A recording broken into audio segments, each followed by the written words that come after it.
అందరికీ నమస్కారం. ఈరోజు మన ఛానల్‌లో నేను టమోటా అల్లం చట్నీ, టమోటా అల్లం కలిపి చట్నీ ఎలా చేయాలనేది చెప్పేస్తానండి. సో, దీనికోసం ఒక పాన్ తీసుకొని దాంట్లో నేను ఆయిల్ అనేది వేస్తున్నాను.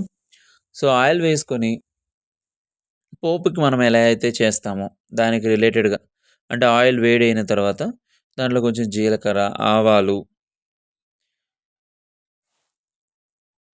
కరివేపాకు అన్నీ ఆనియన్స్ అన్నీ వేసి బాగా ఫ్రై చేస్తాం. సో, దీన్ని మనం తినడానికి దోస అయినా గానీ, రైస్‌లో అయినా గానీ, చపాతీకైనా చాలా బావుంటదండి. దాంట్లో కొంచెం నేను ధనియాలు గూడా వేస్తున్నాను. సో, ఇవన్నీ వేసి ఆయిల్‌లో బాగా బాయిల్ చేస్తానండి. నేను ఇందులో కొంచెం ఆయిల్ ఎక్కువనే వేస్తున్నానండి. సో, దాంతో పాటుగా నేను పచ్చిమిర్చి గూడా ఇందులో వేస్తున్నాను. పచ్చిమిర్చి గూడా ఇందులో బాయిల్ చేస్తానండి. ఎందుకంటే చట్నీ కోసం నేను పచ్చిమిర్చి మీరు కావాలంటే ఎండుమిర్చి గూడా దీంట్లో వేసుకోవచ్చండి. మన ఇష్టం అది. మనం పచ్చిమిర్చి అయినా వాడొచ్చు, ఎండుమిర్చి అయినా వాడొచ్చు.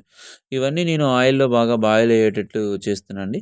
నెక్స్ట్ ముందుగా క్లీన్ చేసి, కట్ చేసి పెట్టుకున్నటువంటి టమోటాలను అందులో వేసి, టమోటా గూడా బాగా బాయిల్ అంటే మనకేంటంటే బాగా ఆ పచ్చి వాసన లేకుండా ఉండేంత వరకు బాయిల్ అయ్యేంత వరకు నేను దీన్ని బాయిల్ చేస్తూనే ఉంటాను. సో, గరిటె సహాయంతో దీన్ని బాగా బాయిల్ చేస్తున్నానండి. సో, దీంట్లోనే మనం ఏం చేయొచ్చంటే, కొంచెము ఉప్పు గూడా వేసుకోవచ్చు. లేదా మిక్సీ జార్‌లో వేసేటప్పుడు గూడా వేసుకోవచ్చు. సో, నేను ఈ చట్నీ చేయడం కంటే ముందు ఇలా బాగా ఆయిల్‌లో బాయిల్ చేసుకుంటాను. చేసిన తర్వాత సో, దీంట్లోనే అల్లం ముక్కలనేది నేను వేసేస్తున్నానండి. సో, అల్లం ముక్కలు గూడా నేను ఆయిల్‌లో బాయిల్ చేస్తాను. ఎందుకంటే టమోటా విత్ అల్లం చట్నీ అని చెప్పాను గదా!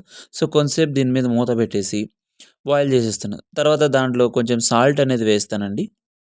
సాల్ట్ వేసి నేను బాగా దీన్ని కొంచెం కదుపుతాను ఇటు అటు. ఐ మీన్ గరిటె సాయంతో ఇటు అటు తిప్పుతాను కొంచెం మాడకుండా.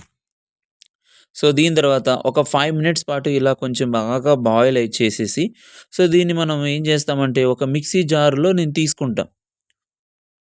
మిక్సీ జార్‌లో తీసుకుంటా. మిక్సీ జార్‌లో తీసుకొని మిక్సీ పట్టేసుకొని మళ్ళీ ఒకసారి దీన్ని ఏం చేస్తానంటే నేను ఈ ఆయిల్‌లో కొంచెం మళ్ళీ నేను కరివేపాకు అది వేసుకొని బాయిల్ చేసుకుంటాను. చట్నీ రెడీ అయిపోయింది. చూసేయండి.